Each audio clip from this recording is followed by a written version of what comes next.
Halo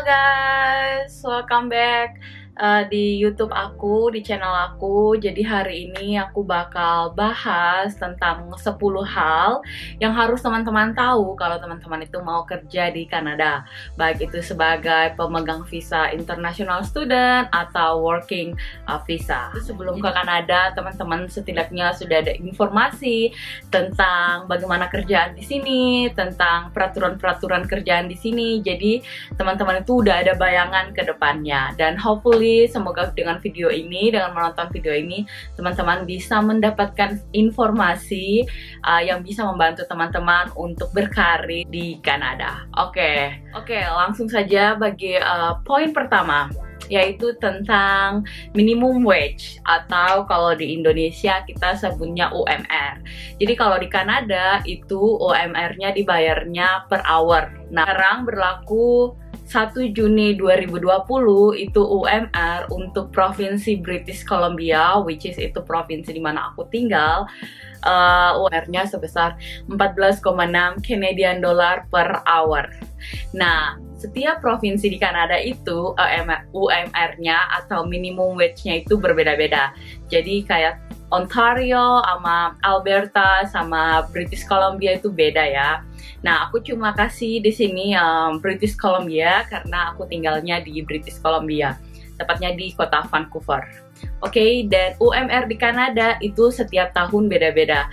Setiap pertanggal 1 Juni per tahunnya UMR itu selalu naik. Oke, poin kedua yaitu tentang total hour atau berapa lama kita bekerja ya. Oke, untuk pemegang visa international student, kita tuh hanya bisa kerja selama 20 jam per minggu. Kalau di total berarti 80 jam per bulannya. Nah, tetapi kalau misalkan statusnya kita holiday, misalkan di Kanada itu ada 4 holiday. Jadi untuk student ada holiday seasonnya, jadi ada spring break, summer break, fall break, dan winter break. Nah, yang paling panjang biasanya itu summer break. Itu bisa sampai 2 atau 3 bulanan gitu. Dan selama summer break kita itu bisa kerja full time, yaitu 40 jam per minggu. Gitu guys.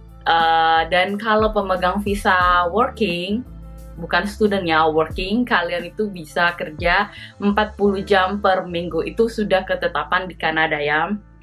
Sekarang masuk ke poin ketiga, aku bahas tentang overtime.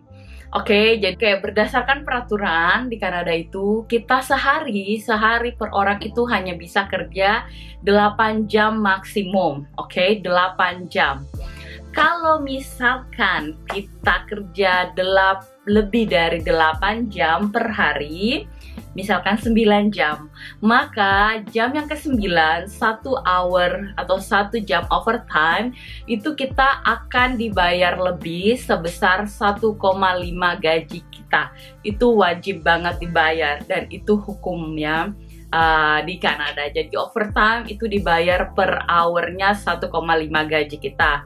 Contohnya, misalkan aku misalkan hari ini kerja 9 jam, jadi 1 jam overtime itu misalkan gajiku 15 Canadian dollar per hour, maka aku akan dibayar sebesar 1,5 dikali 15 Canadian dollar, maka akan menjadi 22,5 Canadian dollar. Itu untuk 1 jamnya ya guys ya. Di sini berlakunya misalkan kita overtime, kalau di tempat aku ya, misalkan overtime 30 menit pun, 15 menit pun itu tetap dibayar.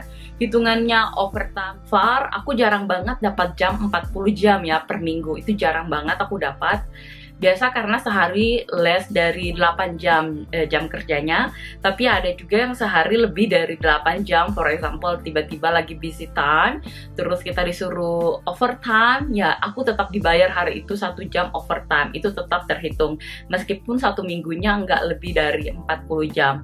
So, mostly hitungannya seperti itu ya. Kalau lebih dari 8 jam sehari kita bakal overtime, meskipun nggak cukup dari 40 jam per minggunya. seperti itu guys. Oke, itu overtime.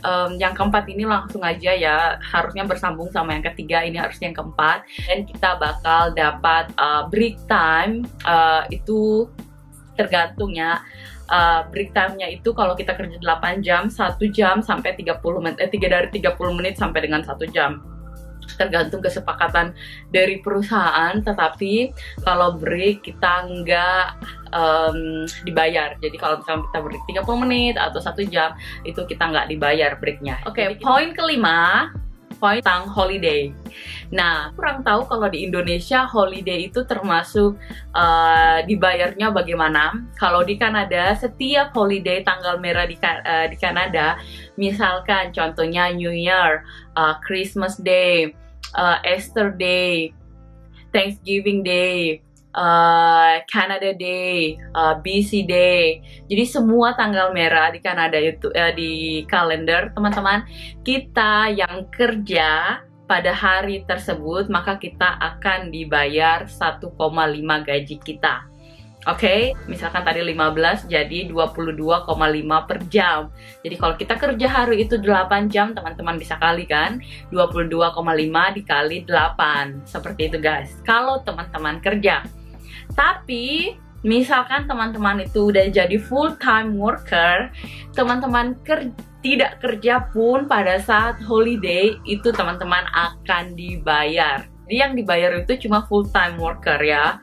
Nggak, tapi kalau misalkan kalian part time, statusnya sebagai part time worker, kalian nggak kerja di hari tanggal merah itu atau di hari holiday, kalian nggak akan dapat bayaran. Tapi kalau teman-teman kerja, kalian akan dapat 1,5 gaji.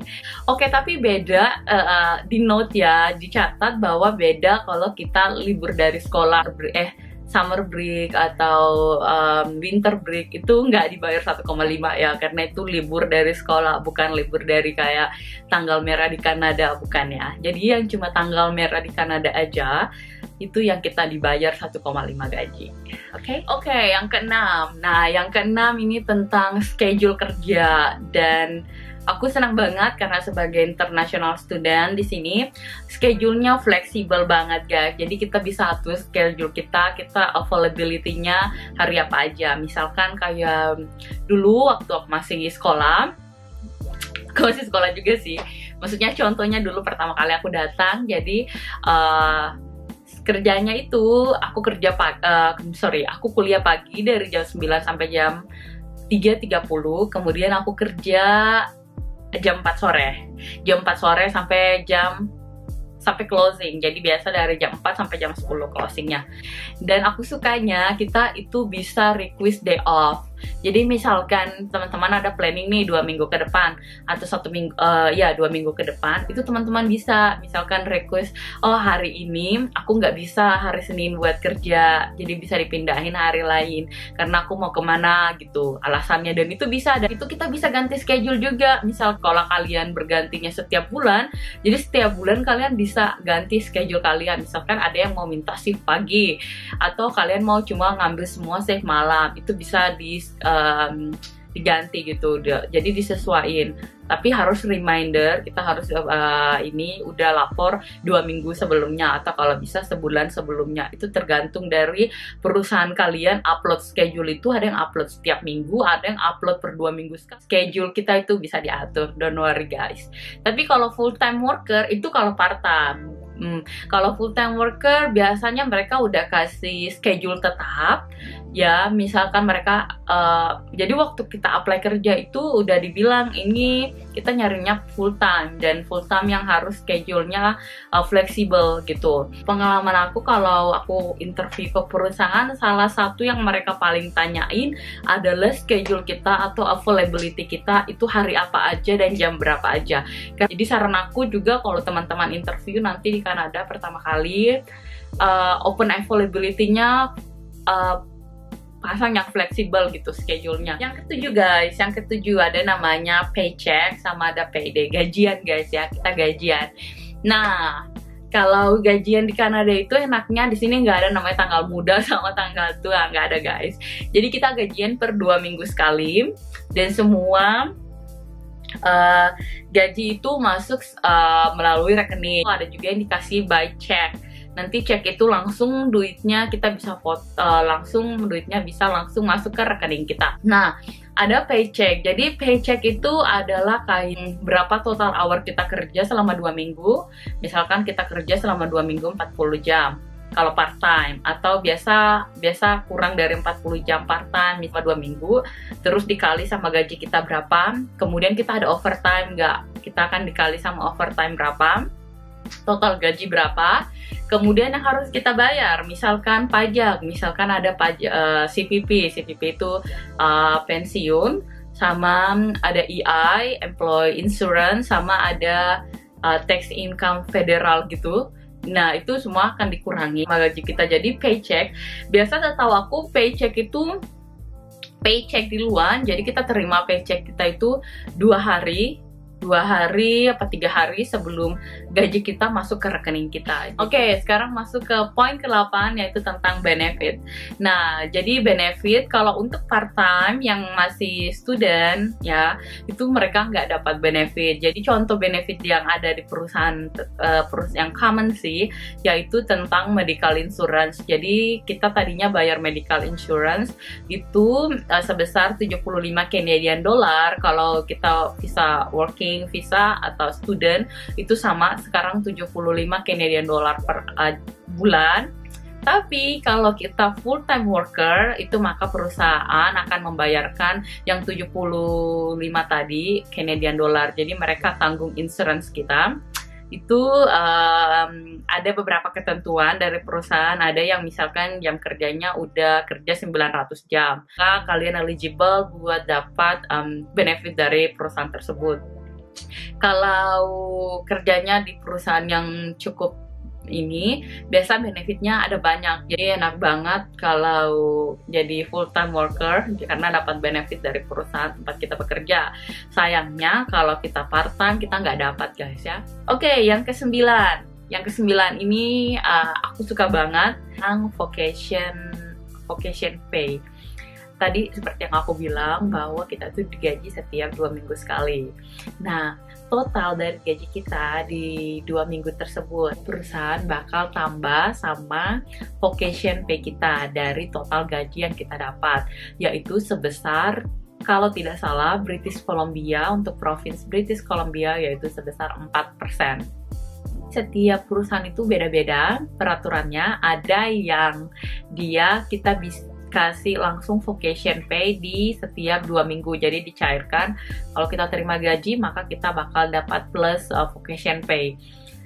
Tapi ada juga perusahaan yang mereka kasihnya ketika kita mengambil holiday. Kemudian yang terakhir, ini yang paling penting banget, yang terakhir yaitu tentang tax refund. Ya, jadi dulu I really don't have any idea about tax. Setiap awal tahun, dari Januari sampai April, kita harus wajib banget report tax kita ke pemerintah. Jadi nanti perusahaan itu bakal ngirimin kita yang namanya T4. Itu adalah total berapa pendapatan kita selama 1 tahun di perusahaan tersebut. Jadi kita bisa menggunakan jasa agent, jasa eject tax gitu, ada banyak banget. Atau kita juga bisa buy ini report sendiri ya di website. Kemudian kalau kita international student, kita harus report tax juga ke pemerintah. Jadi selain kita dapat T4 dari tempat part-time kita bekerja, kita juga harus lapor yang namanya T2. T2 ini dari sekolah, T2 gitu loh, T2. Jadi ini tuh dari sekolah, karena waktu kita bayar biaya sekolah kita sama di sekolah, kita itu sekaligus bayar biaya pajak. Dan itu pajaknya nggak sedikit guys, lumayan besar. Maka international student ketika udah report pajak, itu banyak yang bakal dapat refund yang besar dari pemerintah, karena tadi report dari itu mereka, karena tergantung dari berapa besar tuition fee yang kita bayarkan, maka itu akan besar juga pajaknya, dan itu nanti bakal di refund sama pemerintah sini guys. Oke? Thank you so much for your time untuk udah nonton video aku, dan jangan lupa buat teman-teman, kalau teman-teman merasa video ini bermanfaat buat teman-teman yang lainnya, jangan lupa di share sosial media teman-teman, dan jangan lupa like, comment, and juga subscribe tentunya guys. Thank you so much for terus dukung channel aku, dan I'm gonna see you in next video, and bye bye.